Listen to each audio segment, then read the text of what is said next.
বাজারটা এক নম্বর। আর দুই নম্বর হচ্ছে যে তাদের নির্দিষ্ট নিয়ে চলে গেছে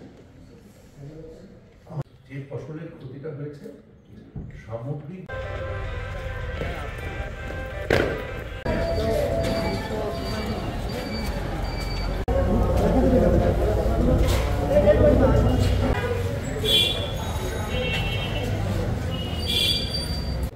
এবং ওএমএস এ যে সরকার 30 কেজি চাল মানে এই প্রান্তিক জনগোষ্ঠীকে দিয়ে থাকে, এটাকে আমরা দ্রুত একসাথে করতে যাচ্ছি। আমাদের পিসিবির 63 লক্ষ প্লাস আজকে 12 লক্ষ, প্রায় 75 লক্ষ, হ্যাঁ প্রায় 75 লক্ষ জনগোষ্ঠীকে আমরা যে রমজান পুরো সময়টা দিয়ে যাব, প্লাস এর বাইরে যে 30 কেজি চাল দেওয়া হয়, এটা বেসিক্যালি অপারেট করে খাদ্য মন্ত্রণালয়, বাণিজ্য মন্ত্রণালয়ের অ্যাক্টিভিটি না, বাট খাদ্য এবং বাণিজ্য এই ক্ষেত্রে একত্রে কাজ করতে চায়।